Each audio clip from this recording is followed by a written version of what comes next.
lucky for this. So I was at a Keilah Shul Ranana. Shabbos Rabbi Goldvicht always gives a introduction before he to Yeshua. He gives out two as a couple of halachas. So he was talking about Kriyat Torah.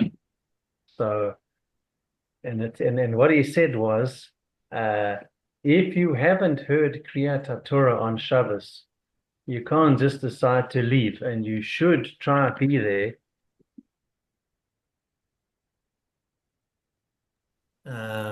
If you went to an earlier minyan and you heard Kiryat Torah and you had to drop something off at a shul where they had started later, and let's say you walk into the shul during the laning, you can't leave. You can't leave until the minyan, until that aliyah is finished, and they cover the Torah. So you can leave a shul if the one after when the Torah is when it's actually covered at the end of each aliyah. And during the week, during weekday Torah readings, Mondays and Thursdays, it's not as strict. And if you go to, let's say, you can only hear one or two of the aliyot of one or two of the three. Rather, don't miss any of those and leave after one. But obviously, you can only leave a shul during the laning if the Torah is covered, not during the actual reading. Good. I didn't know that. I learned. So I'm going to read them. I'm going to share the Mishnah. And we guys have gone through it, but Aidan asked a good question last time, so there was research that I had to do. I'll just wait for all of you to get comfortable. All of you got like Jack in the boxes. All right. Let me get to it quickly. And I got a lot to cover. Just this mission I want to do in the name of Avadia Yosef Ben Avraham Kampf, who's a friend of mine that passed away. I said I'd dedicate a certain amount of learning to his neshama, and I've had to put in quite a few hours with Rav Simcha Steinhauer with this, and I hope it's an Aliyah, a very special human being. Amen. So, quickly, who wants to read this? Just quick, read it. Simpson, Stoller, somebody. Guys. Yeah, I'll read it. Yeah, it's fine. Just go through it. As long as you take time and read it properly, that's all I care about. It's the quality. Go for it. Who? That me. Anybody. That. These are the ones who are exiled for having killed inadvertently. One who kills a person inadvertently. The Mishnah now gives three examples of this and teaches us important distinction. If he was pushing a roller to flatten a fresh layer of plaster over a roof, and he slipped from his hand and fell on a bystander and killed him, or if he was lowering a cask from his roof with a rope and it fell upon a bystander and killed him, or if he was going down a ladder and he fell on a bystander and killed him with the weight of his own body, the killer in all three cases is exiled. However, if he was pulling the roller and he fell on the bystander and killed him, or if he was raising the cask and the rope broke and the cask fell on the bystander and killed him, or if he was climbing the ladder and he slipped from the rung and fell upon the bystander and killed him, the killer does not go into exile. This is a rule which summarizes the distinction between the first three cases and the last three. Whoever killed inadvertently while engaging in a downward motion is exiled. But if he killed while he was engaged in a motion that was not downward, he is not exiled. Perfect. Gavin, well read. All right. So just two questions. Gavin Simpson asked a question and it said, like, why the need for multiple examples? I'm just going to give you a quick summary by Tosfot. It has to do with skin in the game. We've mentioned this, which means the more you stand to lose, the more there are different mitigating circumstances. So in the old days, the roofs were flat. And because it's a Mediterranean climate, generally in the northern hemisphere, near Babylon and Israel and Greece, etc., it tended to have during the December wintertime rain. So they had to basically create a certain amount of plaster going at an angle because if the water didn't roll off, what would happen is that you would have water damage and it would just exacerbate over time with the storage of water. So what they had to do is generally your roofs were not at an angle. The plaster was applied afterwards because it obviously provided a certain amount of protection and a certain veneer to prevent rain from seeping into the wood. But in addition to that, was angled in a way that the rainwater would run off. So when you stand to lose your rolling pin, it's not a lot of money. So we obviously know that you're a little bit less cautious because all you're losing is a rolling pin. When it comes to lowering a cask from a roof, in a cask contains not a casket that contains a body and it shouldn't be on a roof. But when you're lowering a cask, when you're moving, for example, I mean, when I was with Arthur, and it was a Tama 38 and they were moving things from the one floor to the other when the elevator wasn't working, you had to take a tremendous amount of care because it's all very well somebody getting killed with a Steinway and Son piano, but those pianos are worth approximately $28,000 for a second-hand one. So it's all very nice somebody died, but if you are remotely caring about your financial well-being, you wouldn't want to do it even if you weren't that caring about the individual.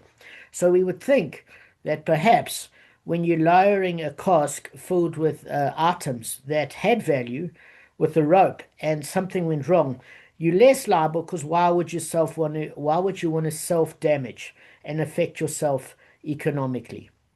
Then it goes one step further and it says you're even culpable, my blood sugar's a bit low, when it costs you a huge amount of money as a result of the error, not just from the homicide perspective.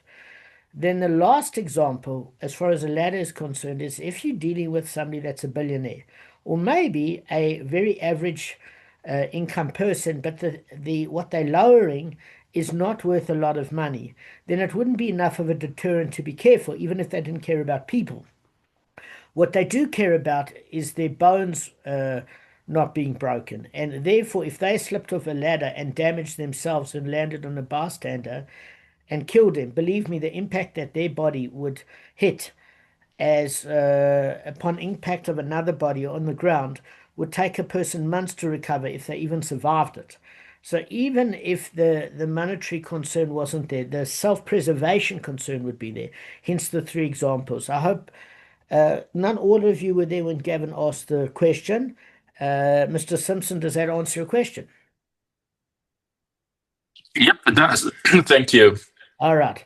So that's brought by Tosford, just had to go into it.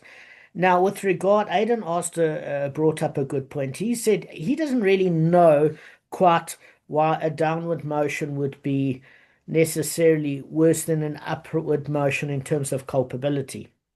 Aidan, do you remember asking this? I remember saying something about it. Yeah, Yeah, I so do what actually. my memory's not bad. I've got a lot of flaws, but my memory isn't totally one of them. Uh, so one of the things that we mentioned is okay, so the person's back can go out. What happens if you're pushing something upwards and you're pushing and your back goes up? Why wouldn't that be a certain amount of culpability? Because listen, you're not exactly Arnold Schwarzenegger, you might be Woody Allen. In other words, you might overestimate your strength, and therefore there's a certain amount of culpability there. But because it's an upward motion, why wouldn't you want to be responsible? So you asked a general question, and I made it a little stronger last time, and I said I'd get back to you. Remember? Yeah, I did. Okay. So, guys, the reality is, by the way, a newsflash, Tosfot says you are responsible. In other words, there's a case of Clow and Pratt. So, Clow is general principles and Pratt are specific concepts. So, if there's negligence on an upward and the court can verify that you were delusional when you were trying to push a piano up because you didn't want to pay for help and your back went out and somebody got killed, you would absolutely be culpable in that specific Pratt case. What the Gemara is bringing is a case of general principles. And what that principle is that a friend of mine recently did the comrades and he got more injured. You know, some years they do the comrades in a upward motion, and Uphill. upward, and some downward. Which one's uphill towards Pietermaritzburg, and then Yeah, downhills towards Durban? to So Durban. I Yeah. remember when he did the downward, he actually got a lot more injured in terms of long-term effects of his knees and certain other things than upward because I've gone hiking. Lance is a proper hiker. Lance is very fit. But I know that when hiking down, you're far more cautious. You're far more cautious because your propensity to see your tuchus is much higher to get stability. When you're climbing upwards, your body seems to stabilize more. So what it's saying is all factors being equal, Aidan, not when somebody's negligent and they're pushing way past their body weight because they don't want to pay a couple of guys from Alex to help them move a piano. But when they're stingy and they could clearly see that they weren't capable of it and they created damage. In general cases, what causes damage? If all things are equal, gravity. Gravity causes damage. So therefore, where's this brought? If you guys want the source, it's in Hiltach Ritzeach, chapter 6, section 12 of the Rambam, Maimonides, which is the logical reason that's saying, listen, if you're holding a rope, then if you are not careful and you don't have the right amount of help, it is going consequentially because of gravity going to damage. It's a fait accompli. Whereas as far as upward is concerned, it's less likely to damage because the velocity, I checked out the velocity speed according to Newtonian physics, it's 9.8 meters that as it's traveling down, it starts to accelerate. So in other words, the longer the drop, the more it actually, I've got the formula, I'll send it to you versus mass. 9.8 meters per second per second. Yeah, It's Fg equals mg and 9.8, gravitational 9.81. accelerations 9.8. Oh yeah, well if you want to be more accurate, 9.81, yes. 81. rounds off to 9.8. Yeah, 9.8, exactly. So the thing of it is, Rambam's point was at the end of the day, if you take pure logic, and we always need a source, logic itself doesn't trump a scriptural source. But he said, while Rambam was very into logic, and he said at the end of the day, if you wanted logic, the fact of that sort of trajectory and that velocity increase with gravity is going to add a problem. And therefore, you have to take that into account. Does that make sense, guys? Guys, Yes. okay, Aidan, just Yeah, it's Lance, just repeat that exact thing because I remember it about years ago in high school. Lance works with it every day. So, well, Aidan, you've been Repeat working what? it no, recently. yeah, recently. So what was it? I remembered 9.8. I didn't remember 9.81. So just I believe Well, you Lance. remembered wrong. I did learn it wrong. So just repeat it slowly for everybody. The Aidan. speed of gravity. Yeah, about yeah, just uh, go for it quickly before I go into the Gemara. Were you on ChatGPT? Aidan, what did it say? Or were you just going from a textbook? What do you mean? I'm saying the formula. Just repeat Oh it. yeah. Just from a textbook, it's gravitational force equals mass times gravitational acceleration, Yes. which Yep. is 9.8 meters per second per second. Yeah, I didn't remember the per second part, but I just remembered the 9.8. So thank you for Yeah. clarifying. So if you need the scriptural source, the Gemara says, well, look, where's this derived as far as a downward motion is? And if you look at Shmuel, Shmuel said, if you look in the Pasuk in Bamidbar, chapter 35, verse 23, it states, and he caused the object to fall down on him and he died. It's there, it's straightforward. Which means he's not sentenced to exile unless it fell in the way things customarily fall. And what is that? With gravity in a downward motion. So basically, according to the Rambam, Maimonides, from the logical point of view, just remember Hiltzach Rotzeach, chapter 6, verse 12, since it is common for, I'm just reading the English of the Rambam, since it's common for the descending objects to cause damage, because it's the nature of heavy objects to fall quickly, it's a person's responsibility to be especially careful to see that everything is in its proper order during the descent. For not exercising greater caution because you've got the combination of gravity, this person deserves the exile. However, when engaged in an upward motion, in which he's exerting force in the opposite direction to that of gravity, the fall of the object is deemed an accident. Obviously, his caveat is that providing it's a reasonable weight for the person to push upwards. Uh, um, so things do not generally fall while they're being raised, and a fall in those circumstances is therefore considered a complete accident. But the emphasis there is on the fact that it has to be proportionate to what that person can push up. Okay.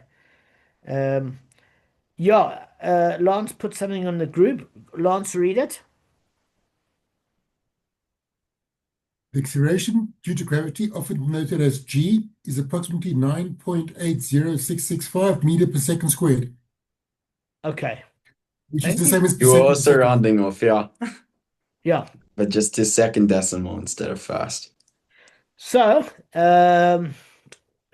So we've got a scriptural source, and we've got a logical source. Aidan, does this put you more at ease? And the fact that there's culpability if it's out of proportion to what a person can push up. Yeah, I think the out of proportion to the person's abilities, like rarely makes sense to me. Yeah, it's fully culpable, but that's Yeah. known as a prat. There's general rules, like for example, when they deal with issues of abortion, about the mother being the host, and obviously the fetus being almost the parasite. It's labeled that in medical terms. It's not my opinion.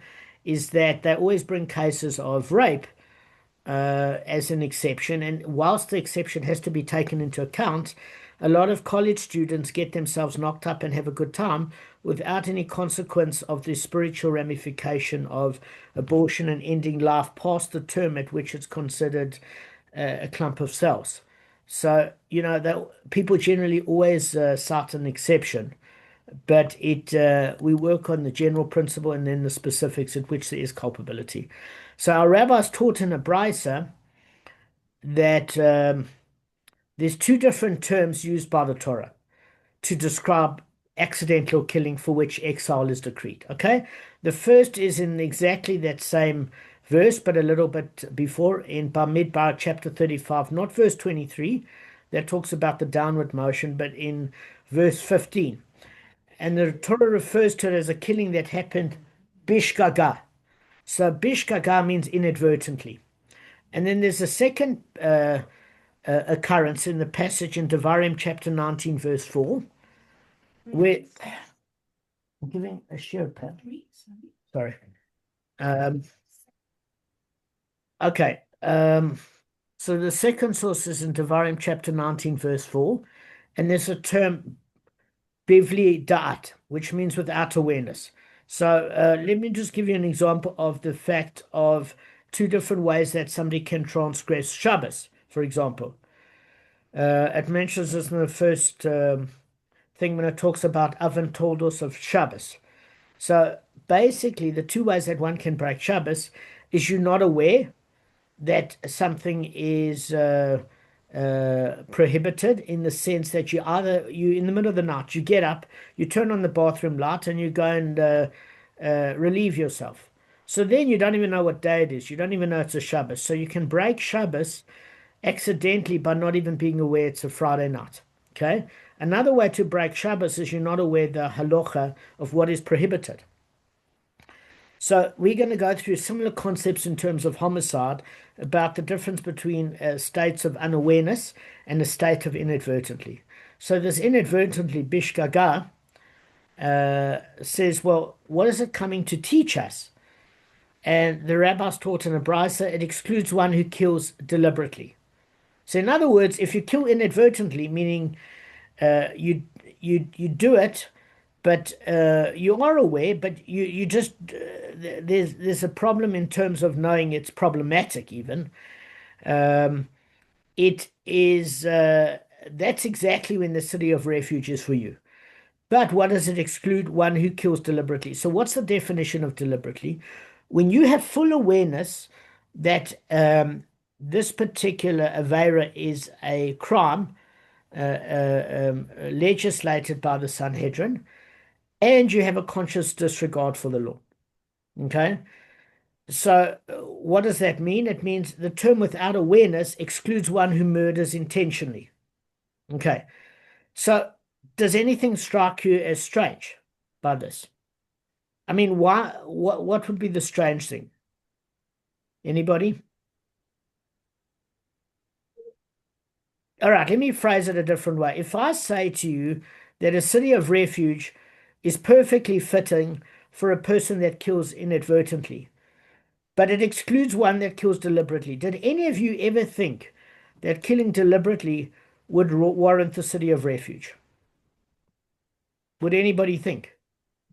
Why not? Can anybody propose what would happen to that person? Because there's a death penalty for that. Exactly. They're subject to execution. So why would you need to be told the obvious, Gavin? Do you have any thoughts on it? Well, if it says something about the obvious, then it's obviously not meant for that. It's for something else. So it could be used for a different example, which we probably would not have thought of. Yeah, so the thing of it, it's saying, look, but then why mention something if you say, if it's deliberate, it excludes it. If it's obvious a deliberate murder is excluded because that person would give the death penalty. But even Or Tosfot if has it's yeah, oh no, I was going to say, but again, if you do it on purpose, but you don't achieve your objective, that's something also which is by mistake, but it's deliberate. when you say don't achieve your objective, what do you mean? Well, let's just say, Johnny wants to kill James, and by mistake he kills Susie.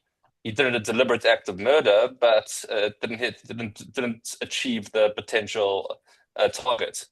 So that is a mistake, but it's still deliberate. Okay, so Could come to include something like that. well, I think that's incredible because that's what the inadvertent. That's what the Bavli Da'at deals with. It deals with out and weirdness where you actually mistakenly kill the wrong person. So that's exactly the second term. Because if you look at a state of inadvertently or without awareness, it seems the same thing. If you killed inadvertently, it would seem in English that it's a state of unawareness. So you've hit onto the second point. I'm coming right now. Hang on.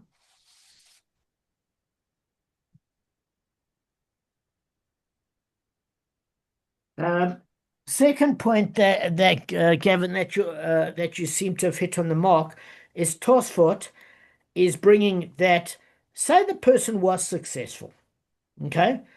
Tosfot said, look, there are indeed cases where there's a premeditated murderer, and he can't be executed because he's turned round and said, "I've been waiting to see you for a while, and I'm going to kill you," and he stabs him.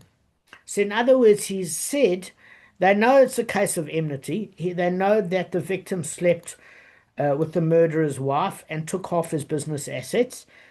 And he was very, very clear that he certainly had no problem in terms of disclosing his motive, except one thing. Except he stabbed him so fast there was no proper warning. He just said, "You slept with my wife, you took half my assets, I'm going to kill you," and then the knife quickly went in. There's no time for a proper warning, so on a technicality, it would seem that he would get off. It could be a case where there's only one witness, or the witnesses were not valid because they were related. It could be that the murderer would stab the victim in a place where a father and a son were having a croissant at a cafe.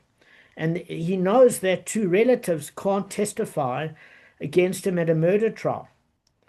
In that particular case, he's off on a technicality. So Tosfot would say, why can't you think that in a case where it's deliberate, but it's not technically applicable to give the death sentence, why couldn't the person be punished by getting exiled? to a city, to a city that he can never come back from unless the Kohen Gadol dies.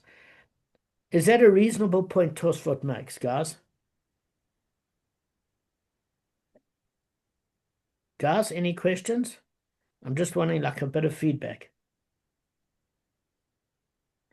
Okay. Silent treatment. So, according to Tosfot, that the reason why this has to be mentioned is that one of the reasons it's not fitting to put the person to the city of refuge is it's meant to be a city of exile and refuge. So it has multiple components. One of the components is that it is a punishment to be jailed and not be allowed back into society, but it's also a refuge that he isn't killed by one of the victim's relatives, the Goal Adam. And therefore it provides protection as long as he remains within those boundaries. A premeditative killer, even if he escapes to one of those cities, he is the victim's relative is not held liable for killing him if he enters one of those cities. So it provides him no protection. So that's why it's not suggested as an option according to Tosfot, because it's indeed not going to not only provide protection, but he can't get kapora for a premeditated murder in such a light manner, and he's going to he's going to get the full wrath in the next world. But if he is going to, one of the punishments is spiritual excision and premature death. How is he going to die prematurely? He's going to die prematurely at the hands of one of the victim's relatives. And therefore, the city of refuge will offer no protection from him, even if he goes there. And he's not constrained to stay there for any length of time.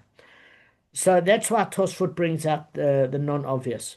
But then, as Gavin said, that one of the reasons it's brought is to teach you what does this mean. So if you're saying, okay, if you kill inadvertently and that makes you liable for the city of refuge, but killing deliberately with full awareness of crime and conscious disregard for the law, you would know that the person gives the death penalty. But by juxtaposing both of them, there's an argument between Rava and Abaya, where Rava says, and many say Rabbah. If you look in the Aramaic, it says Rabbah. The Schottenstein says Rava, but Rabbi Cohen said it's Rabbah. He said the word inadvertently excludes the penalty of exile, one who says that it's permitted to murder. So Abaya said to Rabbah, if the exemption refers to one who thinks that a crime is permitted, he's equivalent to one who commits a crime accidentally, since he can't be held responsible for something that he did not know was forbidden. How could the Brasa refer to him as a mazid, a deliberate murderer? So basically what Abaya is saying to Rabbah is, if a person is ignorant, why do they deserve to get the death penalty? They, in fact, are bordering on the accidental. So therefore, if it's accidental in the sense that they lack any sort of awareness as to the fact that it's not permitted, they shouldn't be held culpable. So you could say, how could such a ridiculous thing occur? I just want to share two things with you. I don't know if you saw my article in the group. You've got what you call a MAID in Canada, which is medical assistance in dying. Okay.